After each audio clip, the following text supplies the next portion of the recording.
is CGTN, China Global Television Network. The Mo Ibrahim Foundation released the 2018 Ibrahim Index of Africa Governance Report this week. Now, over the last decade, overall governance has on average maintained a moderate upward trend, with 3 out of 4 of Africa's citizens now living in a country where governance has improved. However, the 2018 IIAG report also shows that despite strong GDP growth over the last 10 years, Africa has failed to generate economic opportunities for its booming youth population. So what does good governance entail in an African context? And what are the major challenges in Africa's drive to improve its overall governance in the coming decade? I'm Beatrice Marshall. Welcome to Talk Africa.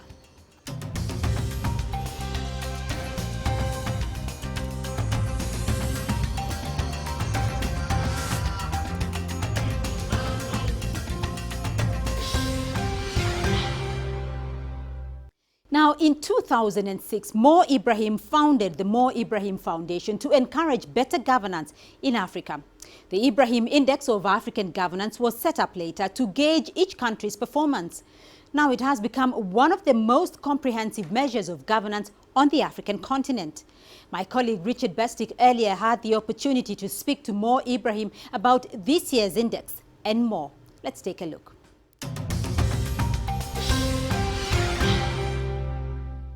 We noticed that in the last few years, the African economy grew by over 40%. That has not exactly translated into proportional rise in the sustainable economic opportunity. And it seems that this theory of trickle-down economics doesn't work really. We didn't see major investment. I mean, this windfall, which came from the commodities and other resources, etc., has not been channeled really into more investment in young people, in education, in infrastructure, job creation, etc. And that is a missed opportunity.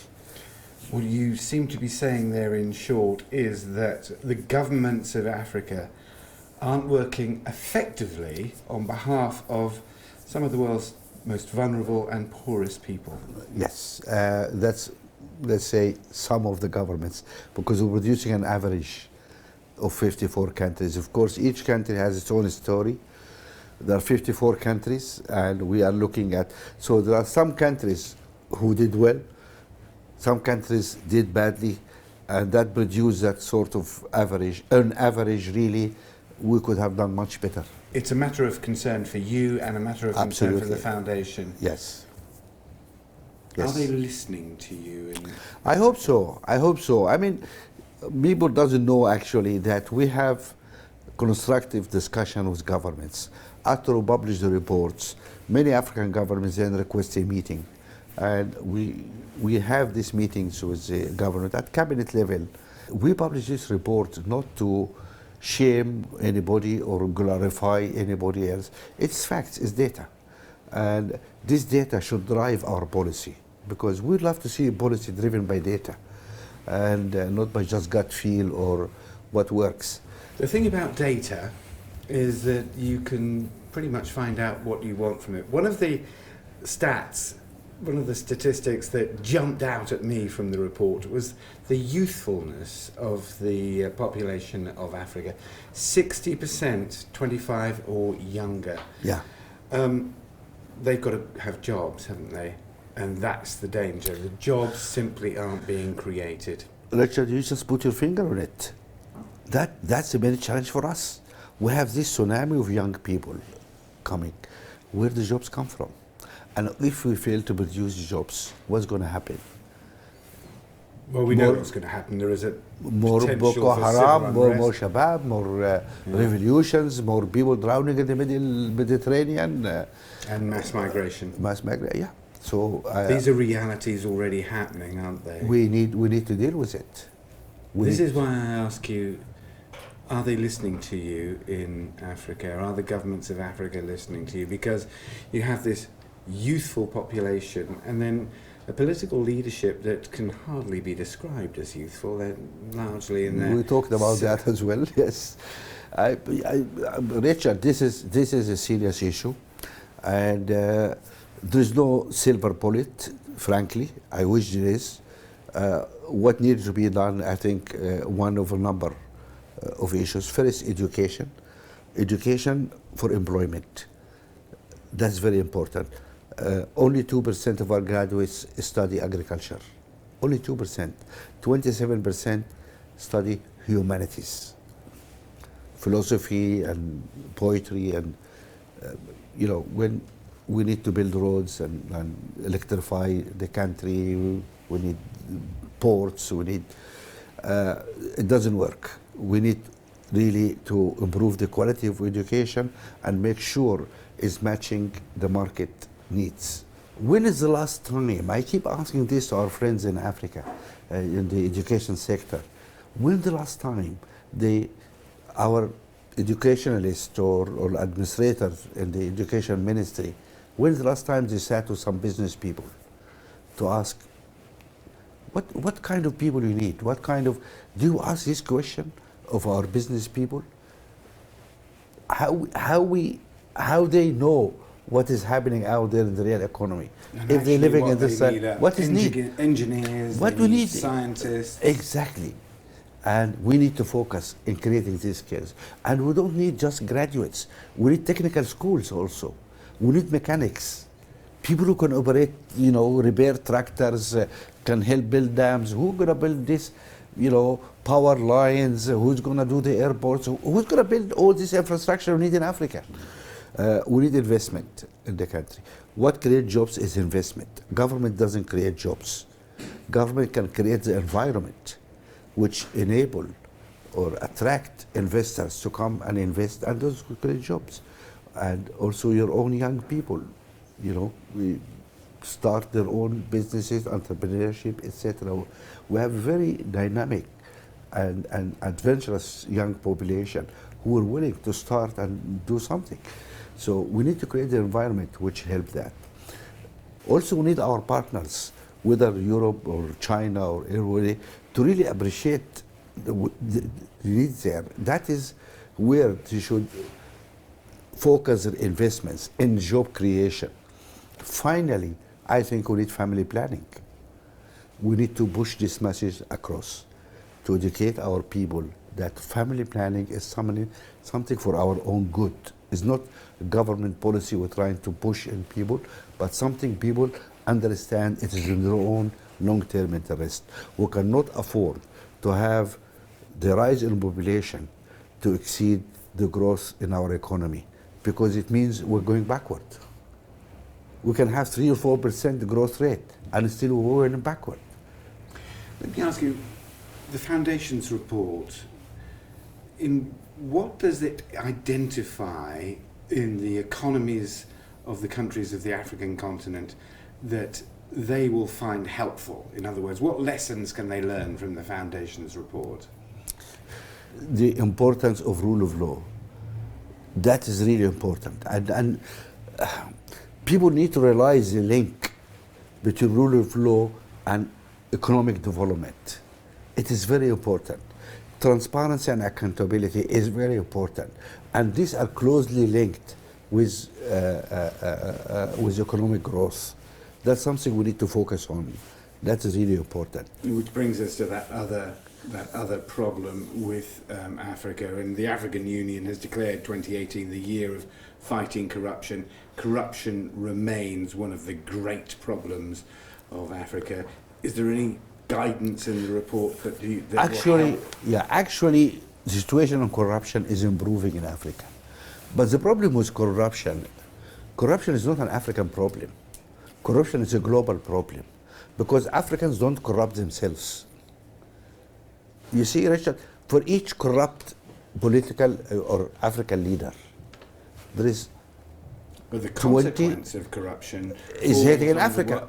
Falls on the most vulnerable in Africa. But that's why we want really to apply the law, not only to African leaders, whom we need really to hold responsible, the corrupt ones, and there's some of them corrupt, and business people, governments outside. Look, corruption became a crime in Europe for 20 years now. How many cases of corruptions against European business has been tried in courts? Think about it. It's a small handful. China has a wonderful fight against corruption in mainland China. Shouldn't they extend that campaign into Africa as well to make sure that their state-run companies or private companies adhere to the same standards they are held back in the mainland China? That's a question I would love to ask the Chinese leadership. Okay, watch out over your guys in Africa. Europe, as I said, you guys are hypocrites. You talk about corruption in Africa, but you are not dealing with your corrupt business, or so it's a global fight. We have been fighting for simple things like anonymous companies. Why the West allowing anonymous companies to operate? These are vehicles for corruption. You said there's no magic bullet that's going to sort this. Give a time frame before Africa can sort itself out in all the areas where we're talking about. I think we need 20 years, 25 years maybe to be where I would love to see Africa is. I hope we get there.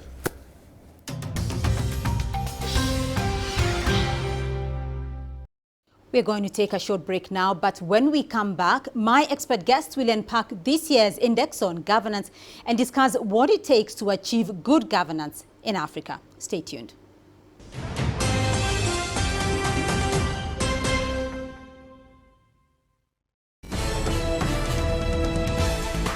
China Global Television Network. From broadcast centers in Beijing, Washington and Nairobi. A unique global perspective. 6 channels and a video content service. News when you want it and where you want it. On TV screens, websites, mobile platforms and social media. CGTN. See the difference.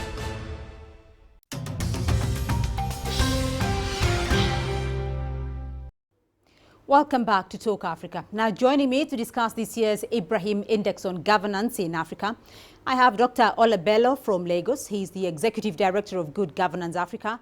In South Africa, we have Gideon Jitanga. He's a political analyst at the Center for the Study of Democracy. And in Nairobi with me, we have Professor Peter Kagwanja. He's the President and CEO of Africa Policy Institute. Gentlemen, thank you and welcome to Talk Africa. Professor Kagwanja, let me start off with you. And to all of you, gentlemen, I'd like to get your thoughts on this. Before we get onto the report of the governance in Africa, when we talk about governance in Africa, a continent with diverse socioeconomic situations, what exactly are we talking about? We are using the liberal framework of looking at governance, which is basically the whole idea about democratization, the whole about the rule of law, and so on. But I think in terms of civilizations, we are not keenly looking at the inside of what governance is as far as Africa is concerned. We're looking at the universal view of governance, and I think that's what Mo Ibrahim and other indexes are all about, the globalized form of understanding governance, not necessarily the specific things that Africa call good or bad governance. Right. Gideon Chitanga, is this really a barometer we should be discussing when it comes to Africa and other developed countries? What are we talking about here, though, in terms of Africa? The issue of governance is very important in any society.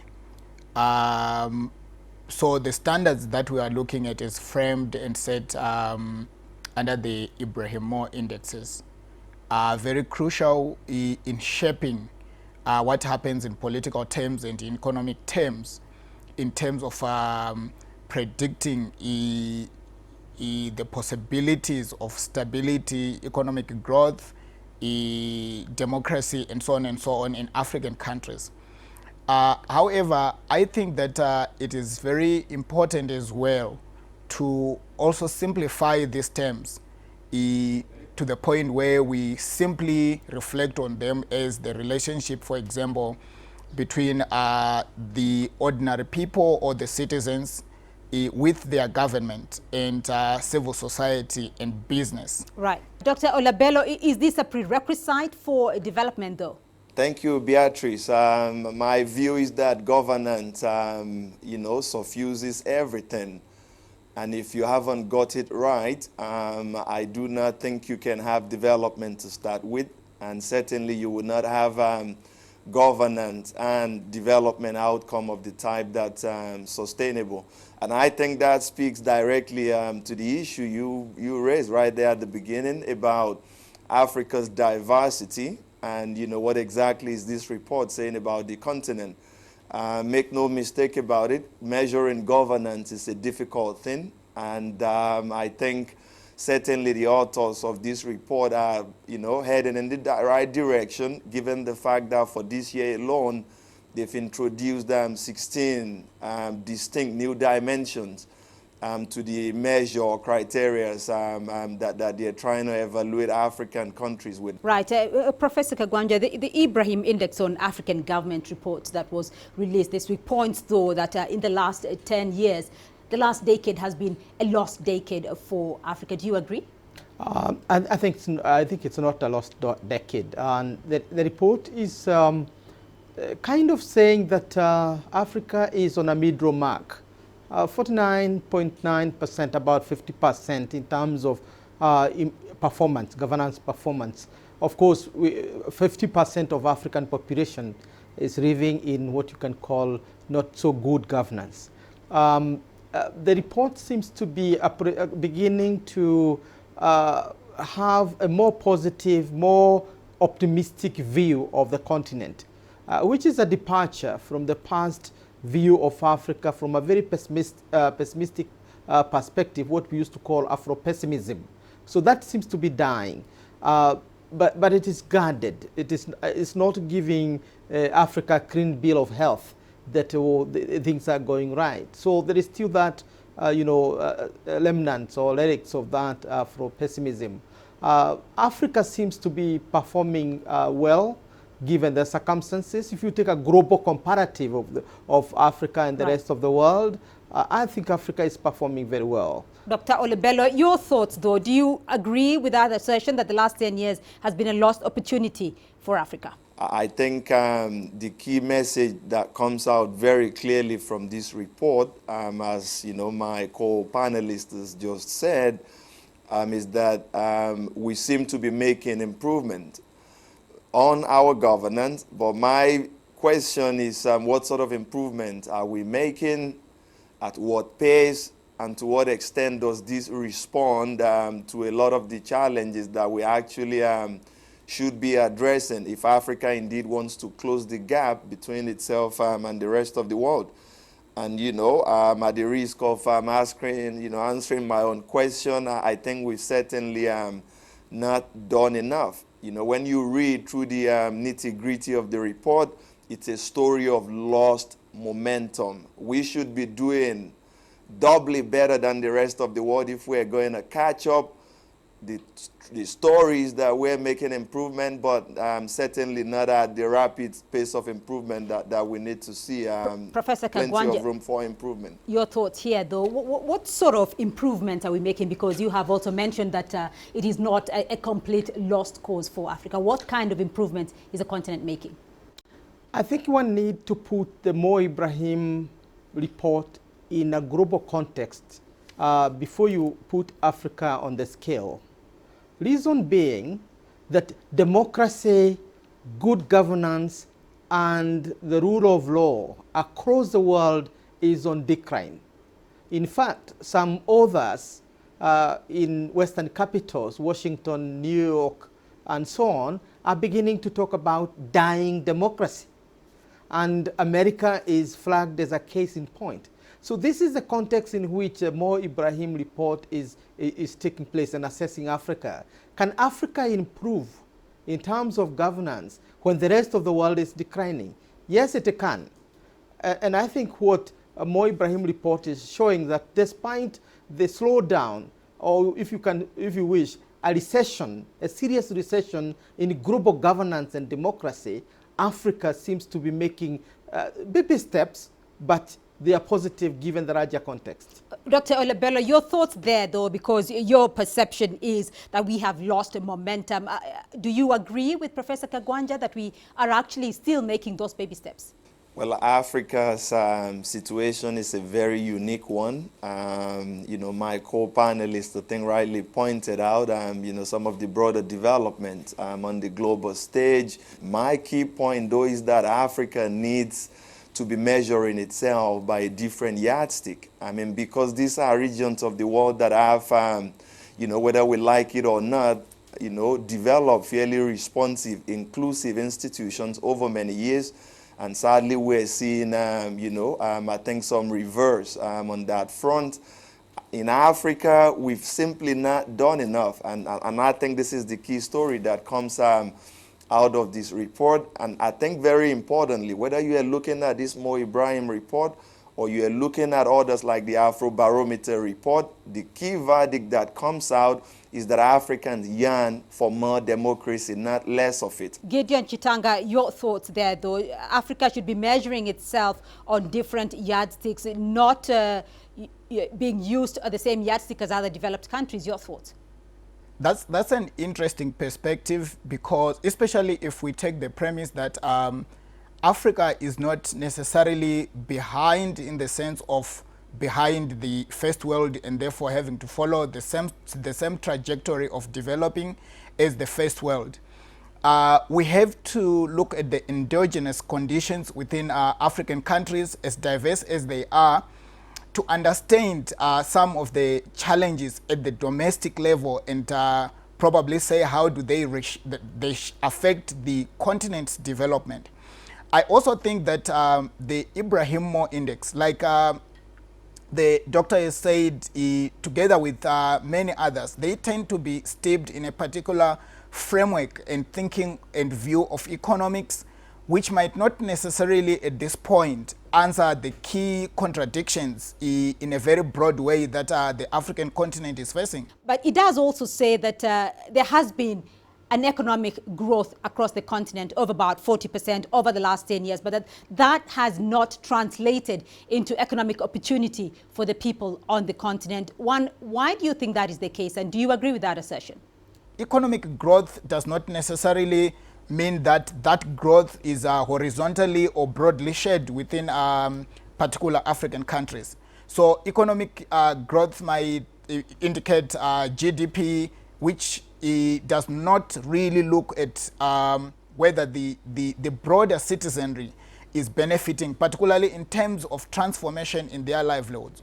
So the key indicators that are applied, they are good at giving us percentages of economic growth in a year or over time, but they don't say much about the horizontal distribution, say in education, in public health, in food availability, in safe water, and so on and so on. Professor, I do want to come to you here because there is a lot of positives coming out of that report as well. And it is talking about certain countries that have accelerated their pace of governance and development here. Kenya, Morocco, and Cote d'Ivoire, the best, it has moved up 19 points. And there are some things, though, that these countries have done that can be learned by other African countries.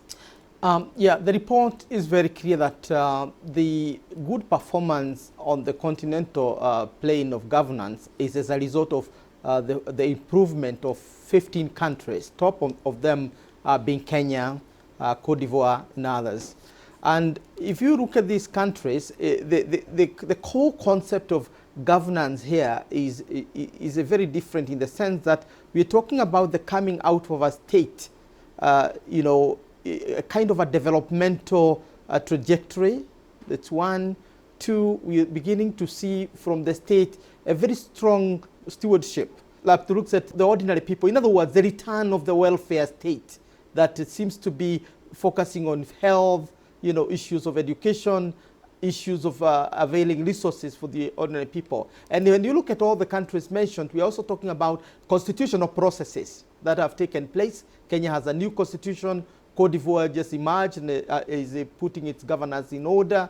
if you look at Tunisia and others, you begin to see that there's a concerted effort to base these democracies on institutions and on constitutions. That is essentially what is raising the standard of governance of the continent. But when you look at other spaces, like countries like Mali, which came out very well in the 1990s and early 2000, you begin to see a kind of a recession in terms of their governance performance, owing to terrorism, military coups, and of course, generalized insecurity. And therefore, when we come to the standard of safety, I think Africa, much of Africa is still haunted by that of lack of safety and security in general. Right. Dr. Olabello, your thoughts on the situation of Africa as a diverse continent. For those countries that are doing well and being ranked well, what is it they are doing that other countries could emulate? My suspicion is that, a lot of the assessments that countries have drawn in this report, is very context specific. You look at Kenya's situation, it may be surprising for many people that given the political ructions we had in that country, in the immediate aftermath of the election, for a while it did look like Kenya might be tearing itself apart. So if you look at some of the dimensions around participation and human rights, and the dimension of accountability, that's one that some African countries have not performed very strongly on. And in that sense, I think Nigeria's case, is also very interesting. I think the average score for Nigeria is about, a year ago, we came in at 35 out of 54 African countries. This year, we've improved to 33. The headline figures suggest an improvement, but when you dig deep down into the story, we move from 35 up to 33 simply because the average score for Africa as a whole, the performance across board is not as strong as it was, a year ago. Professor Kagwanja, your final thoughts on that? I think the Mo Ibrahim report or index is useful, because it's an African index. Mo Ibrahim is African, and it's largely, monitored and implemented by Africans. So we assume that there's a great degree of Africanness in the report. But I think it's missing one major point, that Africa is very unique to other continents from the perspective of the youth. Africa has the youngest population, is likely to be having the youngest population in much of the century, and therefore ours is not focusing on today, but focusing on the future. And I think putting more emphasis on those things that are likely to assure and provide safety nets for the youth, so that we turn the youth boom into a boon or a benefit, not a curse. That's really Africa's greatest challenge, and that is where governance should focus on. The future, who are our youth, and who can be an asset if we invest in them.